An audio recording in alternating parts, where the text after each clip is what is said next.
कि वर्णानाम अर्थ संघानाम रसानाम छंदसामपि मंगलानाम च कर्तारौ वंदे वाणी विनायकौ। कहां से शुरू किया है? वर्णानाम अर्थ संघानाम, वह से शुरू किया। रामचरितमानस का पहला श्लोक है। वंदना तो गोस्वामी जी ने संस्कृत में ही किया है ना, लिखा है गांवी भाषा में, लेकिन वंदना संस्कृत में किया है हर जगह। तो वर्णा नाम से शुरू किया है, वह से शुरू किया है, और रामचरितमानस को विराम भी वो पर दिया है। दह्यन्ति वो मानवाः, वह पर विराम भी किया है। यानी ब्रह्म के बीजाक्षर से पूरा रामचरितमानस संपुटित है। यहाँ सुखदेव जी कहते हैं कि चिंता न करो राजन, मरने का डर है ना परीक्षित को। सुखदेव जी से परीक्षित ने पूछा था ना कि हम 7 दिन में मरेंगे, क्या करना है? उपाय बता रहे हैं। चिंता न करो राजन 7 दिन बाकी अभी, घरे भर में परलोक प्राप्त होता है। मेरा ये कथन है, सब ऋषि साक्षी है, भगवत पुराण से कष्ट सब मिटता है। और देखता हूँ आज से 7वें दिन तुम्हारे लिए राम द्वार कृष्ण द्वार कैसे नहीं खुलता है। ऐसा कहने वाला वहां कोई भी नहीं था। 7 दिन बाकी, अभी 7 दिन बाकी है। खटवांग एक राजा था, कह रहे सुखदेव जी, खटवांग नाम का राजा था जो सूर्यवंशी था। देवताओं की बहुत सहायता करी थी उसने। राम जी के वंशज, पूर्व वंशज थे। देवताओं से एक बार पूछा कि ये बताइए कि हम मरेंगे कब, कितनी आयु हमारी शेष है? देवताओं ने कहा कि सिर्फ 1 मुहूर्त बाकी रह गया, 1 मुहूर्त जिंदा रहोगे। 1 मुहूर्त का मतलब 48 मिनट, सिर्फ 48 मिनट आपकी आयु शेष रह गई। उसी समय खटवांग ने सब कुछ का त्याग किया 1 क्षण के अंदर। और खटवांग नाम राजर्षि ज्ञात्वा यताम इह आयुषः मुहूर्तात् सर्वमुत्सृज गतवान अभयम हरिम।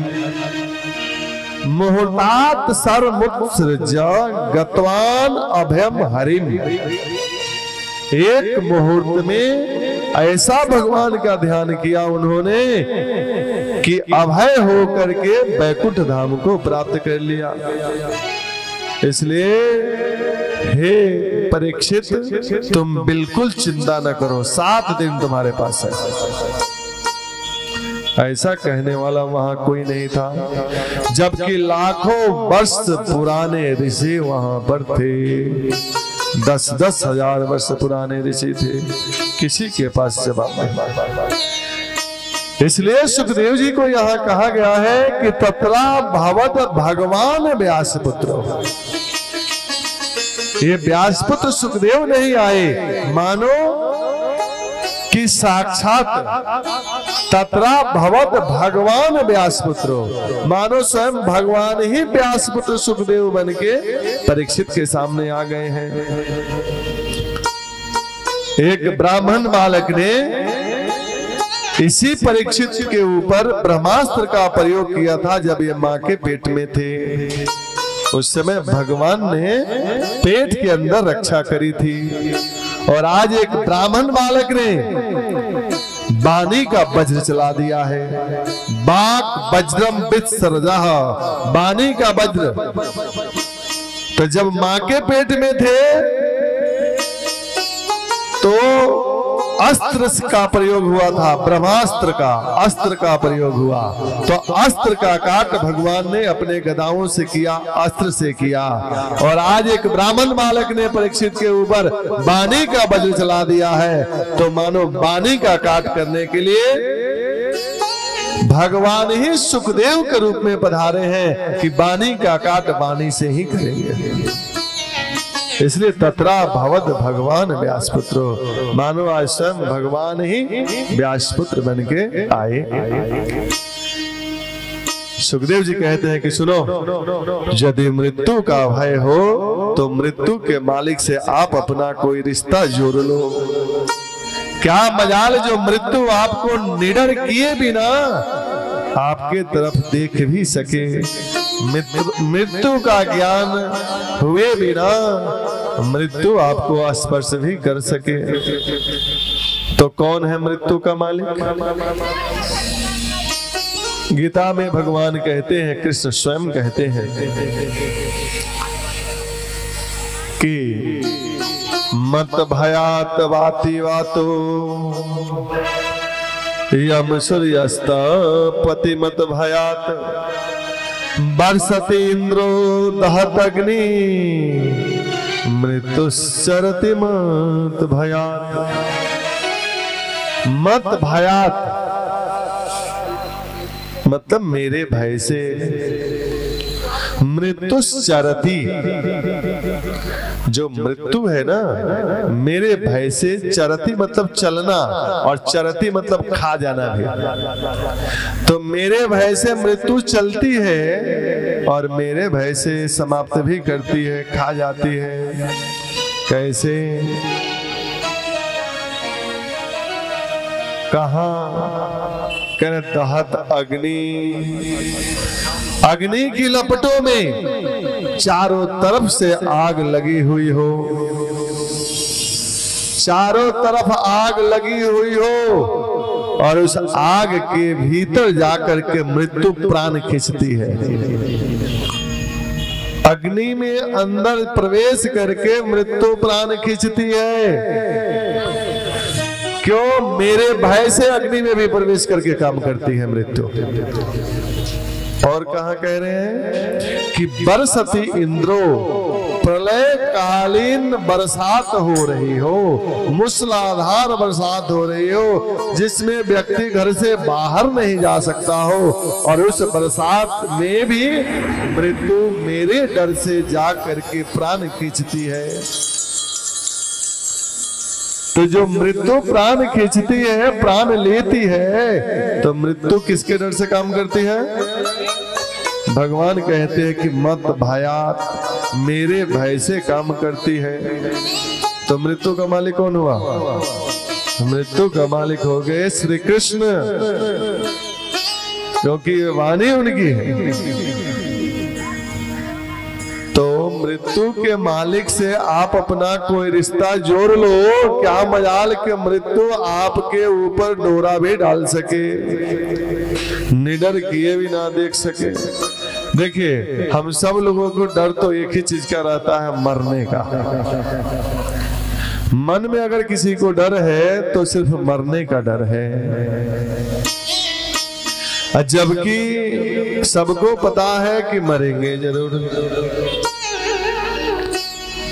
आए दिन हम लोग मरते हुए किसी न किसी को देखते रहते हैं। कईयों को तो ले जाकर के अपने कंधे पर ठिकाने भी लगाते हैं, और जब चिता जलती है ना तो वो वैराग्य चढ़ता है कि आज से सारे गोरख धंधे बंद, सारे गलत काम बंद। रामायण, महाभारत, गीता, भागवत सब कंठस्थ हो जाते हैं उस समय, इतना वैराग्य चढ़ता है। और जब वहां से वापस आए तो थोड़े ही देर के बाद फिर उसी नमक तेल में सब लग जाते हैं, फिर वही काम शुरू।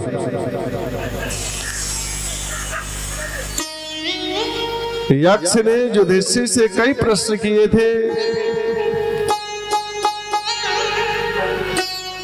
उसमें से एक ये भी प्रश्न था कि दुनिया का सबसे बड़ा आश्चर्य क्या है। युधिष्ठिर ने जवाब दिया था कि दुनिया का सबसे बड़ा आश्चर्य है कि आए दिन लोग मर रहे हैं, हम देख रहे हैं, लेकिन हम भी मरेंगे, इस पर किसी का ध्यान नहीं जाता। यही दुनिया का सबसे बड़ा आश्चर्य है। तो मृत्यु का भय हो तो मृत्यु के मालिक से आप अपना कोई रिश्ता जोड़ लो। मृत्यु का भय अंदर से भरोसा करो बिल्कुल निकल जाएगा। जैसे यहां प्रसन्न वैसे वहां प्रसन्न। तो मृत्यु के मालिक से कैसे रिश्ता जुड़ेगा, ये कथा करते हैं। जब तक एक आइए भजन लेते हैं, फिर आगे की बोल रहे हैं परीक्षित से, लेकिन सभी दुनिया वाले के लिए बात कही है। सुखदेव जी कहते हैं कि सुनो परीक्षित, लोग आज किसमें लगे हुए हैं? तो निद्रया ह्रियते नक्तम व्यावायेन च वावयः दिवाचारथे हया राजन कुटुम्भने नवा। कह रहे कि निद्रया ह्रियते नक्तम, रात गई सोने में या स्त्री प्रसंग में, और दिन गया दिवाचार थे हया राजन। अर्थे मतलब रुपया पैसा के लिए दिन गया, किस लिए? कुटुंब भरने नवा, अपने कुटुंबों की पेट भरने के लिए धन की हाय हाय में दिन चली गई और रात चली गई सोने में। तो दिन रात ही नहीं गई, जीवन के सारे दिन रात इसी में चले जाते हैं। धन कमाओ, खाओ, पेट भरो, फिर रात को सो, फिर अगले दिन फिर धन कमाओ।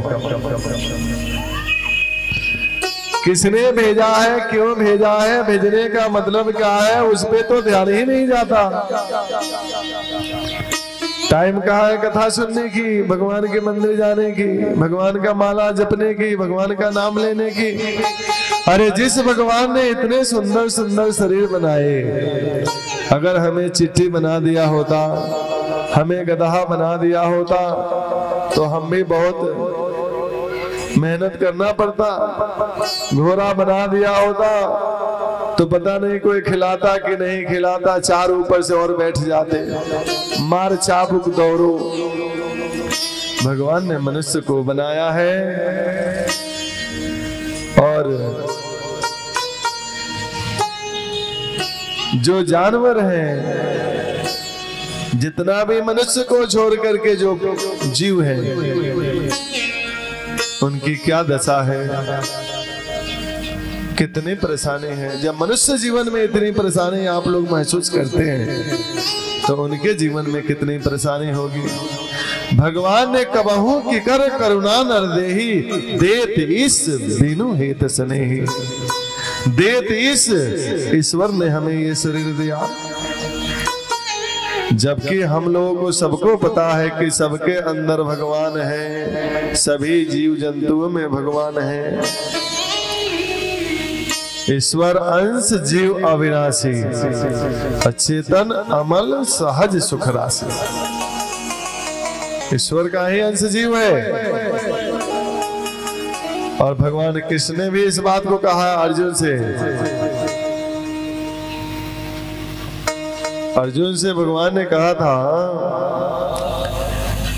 कि सबके अंदर अहम सर्वभूतेषु भूतात्मावस्थितः, सबके अंदर आत्मा के रूप में मैं ही हूं। हृदय अर्जुन तिष्ठन्ति, ईश्वर सर्वभूतानां हृदय अर्जुन तिष्ठन्ति। ईश्वर सर्वभूत प्राणियों के अंदर है, तो सबके अंदर ईश्वर है, यानी ईश्वर अंश हम भी हैं, आप भी हो। तो हमें मनुष्य का शरीर दिया तो इसके पीछे भगवान का बहुत बड़ा कृपा है। तो मृत्यु का जब भय हो तो भगवान से आप रिश्ता कोई भी जोड़ लो, मृत्यु आपको नहीं डरा सकती। परीक्षित ने कहा कि भगवान में तो मन लगता ही नहीं, मन तो भटक जाता है। दुकान पे काम करते हैं तो हमेशा ध्यान यही रहता है कि माल आज कम बिका और माल मंगानी है। खाना बनाते हैं तो यही सोचते हैं कि अभी और काम बाकी है, अभी फिर बर्तन भी धोना है खाना खाने के बाद। इसी सब पे ध्यान रहता है। ईश्वर में तो ध्यान लगाते हैं, ध्यान भटक जाता है, काम पर चला जाता है। क्या करें? सुखदेव जी कहते हैं कि ध्यान भटकता है तो 3 काम करो। क्या? तस्मात् भारत सर्वात्मा भगवान हरि ईश्वर श्रोतव्यः कीर्तितव्यः च अस्मर्तव्यः च इक्षिता अभयम्। कह रहे कि तस्मात् भारत सर्वात्मा, हे सर्वात्मा भारत। ये भरत वंशी है। शकुंतला नंदन जो भरत थे उन्हीं के वंशज हैं ये पांडव। गीता में भगवान कृष्ण को भी भारत कहे हैं ना। यदा यदा हि धर्मस्य ग्लानिर्भवति भारत। हे भारत, जब जब धर्म की हानि होती है तब तक और तब तब मैं आता हूं। तो जैसे श्री कृष्ण ने अर्जुन को भारत कहा, वैसे ही यहां भी भारत कह रहे हैं सुखदेव जी परीक्षित को कि हे भारत 3 काम करो, उस ईश्वर से आपका संबंध जुड़ जाएगा। कौन से 3 काम? पहला बता रहे हैं श्रोतव्यः, दूसरा कीर्तितव्यः और तीसरा कह रहे हैं अस्मर्तव्यः। पहले श्रोतव्य, उसको सुनो, भगवान की कथाओं को सुनो। भगवान की कथा को सुनोगे तभी तो आप जानोगे कि भगवान है कैसे। गोरे हैं कि सांवले हैं, अच्छे हैं कि बहुत अच्छे हैं, क्या हाव है, क्या भाव है, क्या प्रभाव है। जब सुनोगे तभी तो जानोगे। और जाने बिनु होई न प्रतीति, अब बिनु प्रतीति होए नहीं प्रीति। दुनिया में ऐसा कोई भी व्यक्ति नहीं कि जब तक हम उसको जाने नहीं और उससे प्रेम हो जाए। इसलिए पहले उसको सुनो, सुनोगे तभी तो पता चलेगा कि वो कैसा है। और सुनने के बाद में दूसरा काम क्या बता रहे हैं? कीर्तितव्यः। जब आप उसकी महिमा को सुनोगे तो भगवान कैसे हैं, इतने मधुर है ना, इतने मीठे हैं ना कि लोग उसके दीवाने हो जाते हैं। भगवान तो मधुराधिपते अखिलम मधुरम, मधुर ही मधुर है, मधुर ही मधुर है, मीठे ही मीठे हैं। आदमी को थोड़ा सा, जैसे जो लोग तंबाकू नहीं खाते हैं उनको खिलाने वाला कैसे खिलाता है? शुरू में 2-2 दाने खिला के आदत डल जाएगी। तो पहली बार जब खाएगा ना उसका सर चक्कर देना शुरू करेगा, सर में चक्कर आएगा तंबाकू खाने से। और वही खाते खाते आदत पड़ जाएगी ना तो 1-1 दिन में 2-2 पुरिया गटक जाएगा। और जिस दिन तंबाकू उसे नहीं मिलेगी ना खाने के लिए तो फिर सर में चक्कर आने लगेगा। तो पहले क्या हुआ? पहली बार खाने पर चक्कर आया और अब क्या हो रहा है? नहीं मिलने पर चक्कर आ रहा है। यानी तंबाकू क्या है? दूषित रस, गंदा वस्तु। तंबाकू दूषित रस अपना गुलाम बना लेता है व्यक्ति को। तो भगवान तो मधुराधिपते रखिलम मधुरम, मीठे ही मीठे रस हैं, तो भला वो अपना गुलाम क्यों नहीं बना लेंगे, अपना दीवाना क्यों नहीं बना लेंगे। इसलिए भगवान को सुनो, सुनोगे और जब आप उसके दीवाने बन जाओगे तो क्या होगा। जब किसी से बेहद प्रेम हो जाता है तो व्यक्ति उसकी बात बात पर चर्चा करता है। जब किसी से प्रेम हो तो उसी की बात वाणी पर जल्दी आती है। तो आप दूसरा काम क्या करोगे, कीर्तितव्यः, उसकी चर्चा करोगे, सुनोगे, उसकी चर्चा करोगे। पर सुनोगे तो तब जब कोई सुनाने वाला हो, और चर्चा तो तब करोगे जब आपका कोई सुनने वाला हो। और सुनने वाला और सुनाने वाला दोनों में से कोई ना हो तो तीसरी बात बता रहे हैं कि स्मर्तव्यः, उस भगवान का स्मरण करो बैठ के। 3 काम करो। सुखदेव जी से परीक्षित ने कहा कि भगवान के स्मरण में भी ध्यान नहीं लगता। जब स्मरण करने के लिए बैठता हूं ना, मन भटक जाता है। देखिए, ये प्रश्न सिर्फ सुखदेव जी का नहीं है और परीक्षित का नहीं है, ये सभी जगत का है। सबका मन भटकता है, भगवान के में ध्यान नहीं लगता। अरे भटकता है तो भटकने दो। आप अपने घर को 2 साल दिल्ली में छोड़ के गांव चले जाओ और 2 साल के बाद आओ, ताला खोलो तो अंदर इतनी धूल मिट्टी रहेगी कि पूछो मत। साफ सफाई करो, अब साफ सफाई करोगे तो धूल उड़ेगा। अब धूल के डर से आपने सफाई बंद कर दिया तो घर की सफाई नहीं हो पाएगी। धूल जितना भी उड़ता है उड़ने दो, उसकी सफाई करते रहो। उसी प्रकार भगवान में मन नहीं लगता है, मन भटकता है, मन इधर उधर जाता है, जाने दो। एक दिन मन लगाते लगाते लग जाएगा, वो भटकना बंद कर देगा। इसलिए उस भगवान में मन लगाओ, लग जाएगा। परीक्षित ने कहा कि मन नहीं लगता है, करे क्या। बोला फिर ठीक 4 काम बता रहे हैं, ध्यान से सुनो। कौन से 4 काम। तो जितासनो, जित श्वास, जित संग, जितेन्द्रिय, अस्थूले भगवते रूपे मनः संधार्ये धिया। पहली बात बता रहे हैं, जीतासनो, आसन को जीतो। ये प्राणायाम का तरीका है। आसन का जीतो मतलब बैठने का अभ्यास बनाओ। आजकल उम्र अभी 50 साल नहीं हुआ कई लोगों के, लेकिन बैठने पर कभी घुटने में दर्द, कभी ये पैर उठाएंगे, कभी वो पैर उठाएंगे। कारण क्या है, बैठने की आदत नहीं। शरीर में जो रीढ़ की हड्डी है इसको बिल्कुल सीधा करके बैठे जाएगा। जब रीढ़ की हड्डी सीधा करके बैठेंगे आप तो आपके घुटनों पे, आपके पैर पर शरीर का वजन कम जाएगा, बैठने का अभ्यास बढ़िया बनेगा। दूसरी बात बता रहे, जित श्वास, श्वास को जीतो। ये भी प्राणायाम का तरीका है। कुंभक, रेचक, पूरक, नेट पे सर्च कर सकते हैं इसको। कुंभक, रेचक, पूरक बोलेंगे तो आ जाएगा।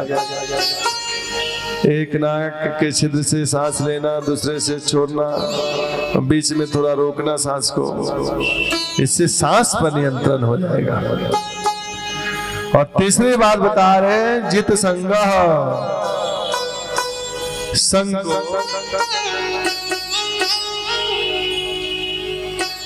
संग को जीतो। एक होता है संग और एक होता है साथ। तो संग किसे कहते हैं और साथ किसे कहते हैं। देखिए, हम साथ साथ तो रहते हैं लेकिन संग नहीं रहते। संग और साथ में अंतर क्या है। जो संग है वो मन से मिलन को कहते हैं संग, और शरीर के मिलन को कहते हैं साथ। जैसे एक घर में 10 व्यक्ति रहता है जा करके बात करिए कि भैया आप अपने बड़े भाई को बुला दो, थोड़ी सी बात करनी है। छोटा भाई कहता है कि नहीं नहीं, बड़े भाई से तो बात किए 5 साल हो गया, आज तक हम 5 साल से बात नहीं किए हैं, पहले होती थी। एक छत के नीचे रहते हैं, एक ही परिवार के 10 व्यक्ति, लेकिन आपस में बात नहीं होती। उसमें से 2-4 के रहते तो शरीर से साथ साथ है, तन से साथ में रहते हैं, लेकिन मन से साथ में नहीं रहते। और भगवान तो मन की निकटता देखते हैं, तन की निकटता नहीं देखते हैं। मन कितना निकट है भगवान यही देखते हैं। इसलिए भगवान कहते हैं कि मन से निकट रहो मेरे। भगवान ने कहा भी है, निर्मल मन जन सो मोहि पावा, निर्मल मन जन सो मोहि पावा, निर्मल मन जन सो मोहि पावा। अरे निर्मल मन जन सो मोहि पावा, निर्मल मन जन सो मोहि पावा।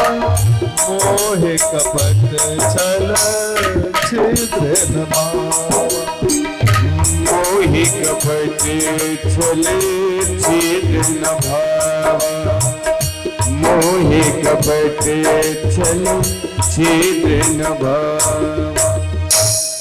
ये भगवान की वाणी है। भगवान कहते हैं कि निर्मल मन जन सो मोहि पावा।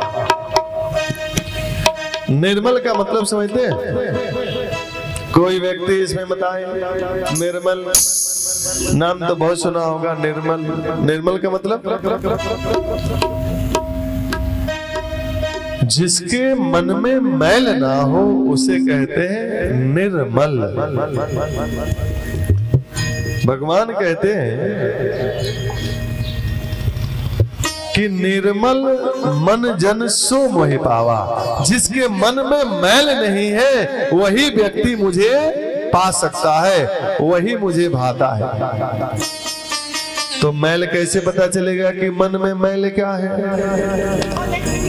शरीर पर मैल दिखाई दे, हाथ पर मैल दिखाई दे तो हम हाथ को धो लें। चेहरे पर मैल दिखाई दे तो बहुत सारी सामग्रियां आजकल बाजार में बिक रही है, मैल साफ करके बहुत सुंदर बना देगी। लेकिन मन के अंदर मैल है, कैसे पता चलेगा कि मैल है तो क्या है? और यदि वो है तो फिर सफाई कैसे होगी? भगवान कहते हैं मैं बता देता हूं कि अंदर का मैल क्या है, बताओ। भगवान कहते हैं मोहे कपट छल छिद्र न भावा। भगवान कहते हैं कि कपट छल यही तो है मन का मैल। कपट है, छल है, यही मन का मैल है। कपट मतलब यहाँ कपट का भी भाव है। कुक्षितम पटह मतलब काला कपड़ा, पट मतलब वस्त्र। काला कपड़ा चेहरे पर गिर जाए तो अगला व्यक्ति उस व्यक्ति को सही से नहीं देख पाएगा कि कैसा है। उसी प्रकार जो कपट है, छल है, ये हृदय का पर्दा है, ये मन को साफ नहीं होने देता। भगवान कहते हैं कि मन का मैल है, कपट और छल, इसको बाहर निकालो, हटाओ इसको। एक व्यक्ति ने भगवान से कहा कि प्रभु मैं आपको कुछ देना चाहता हूं, हमारे से कुछ ले लो आप। भगवान ने कहा कि क्या तू देगा मेरे को बता। ऐसी कौन सी वस्तु है जो तू मुझे दे सकता है? मेरे पे तो सब कुछ है। भक्त ने सोचते सोचते बोला वही तो सोच रहा हूं कि क्या दूं आपको। भक्त बोलता है, भक्त ने कहा कि रत्नाकरस्त्वगृहं गृहिणी च पद्यमा किं द्यमस्तु भवतो जगदीश्वराय। हे प्रभु, रत्नाकरस्त्वगृहं, दुनिया में सबसे महंगे रत्न है। रत्न सबसे महंगा है। हीरे, जवाहरात, मूंगा, मोती, ये सबसे महंगे हैं, लेकिन रत्न भी देना आपको बेकार है। क्यों? क्योंकि रत्नाकरस्त्वगृहं, रत्नाकर तो आपका घर है, आपके घर में ही रत्न पाए जाते हैं। भगवान नारायण है ना, नारायण के मतलब नार माने जल, आयन मतलब घर, जिसका घर जल में ही हो वो नारायण। और रत्न जल के अंदर पाए जाते हैं, इसलिए आपके घर में ही रत्न है, तो रत्न देना बेकार है आपको। सबसे महंगा रत्न है, लेकिन वो भी देना बेकार। फिर क्या दे? धन दूं, रुपया पैसा, धन दूं क्या? तो भी बेकार है देना। क्योंकि गृहिणी च पद्यमा, पद्यमा मतलब लक्ष्मी, और गृहिणी मतलब घरवाली। आपकी जो घरवाली है स्वयं लक्ष्मी है, इसलिए धन भी देना बेकार है। किम द्यमस्तु भवतु जगदीश्वराय, मैं आपको क्या दूं? आप तो जगत के ईश्वर हैं, आप जगत के मालिक हैं, मैं आपको क्या दूं? तो भगवान ने कहा मेरे पे तो सब कुछ है, तो देगा क्या? भक्त सोचते सोचते कहा कि प्रभु एक चीज आपके पास नहीं है। बोला क्या नहीं है? बोला आपके पास मन नहीं है। तो तुम्हें कैसे पता चला मेरे पास मन नहीं है? भक्त ने कहा कि प्रभु जब आपके प्रियाजू का हरण हो गया था, आपके प्रियाजी जो थी सीता जी, उनका हरण करके रावण ले गया था। आपने बंदर भालुओं को बुलाया और हनुमान जी से कहा कि सुनो हनुमान, तुम जा रहे हो मेरी सीता का पता लगाने के लिए, और यदि मेरी सीता तुम्हें मिले तो मेरा एक संदेश कह देना। बोला क्या कहना है प्रभु? तो प्रभु राम ने कहा कि मेरी सीता से ये कह देना कि हे सीते, मेरा और तुम्हारा जो तात्विक प्रेम है ये सिर्फ मेरा मन जानता है, और विडंबना तो देखो कि ये मन भी सदा तुम्हारे पास रहता है। तत्व प्रेम कर मम अरुतोरा, जानत प्रिया एक मन मोरा, आसो मन सदा रहत तो ही पाई, जान प्रीत रस इतने हुमाई। तो जब प्रभु यहाँ पे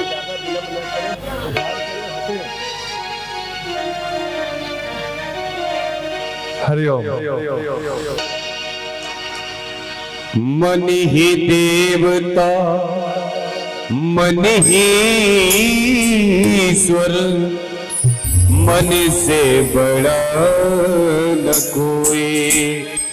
मन उजियारा जब जब फैले, जग उजियारा होए। इसी उजिले करे पन में प्राणी, इसी उजिले करी पन में प्राणी। धूल न जमने पाई, तोरा मन दर्पण कहलाए।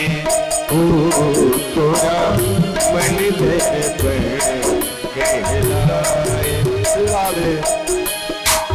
भले बुरे सारे कर्मों को, भले बुरे सारे कर्मों को देखे ओ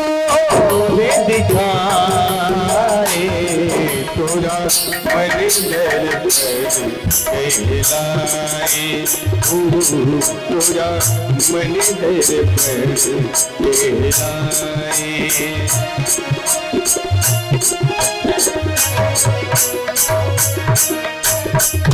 सुख की फलियां दुख के गाते, मन सबका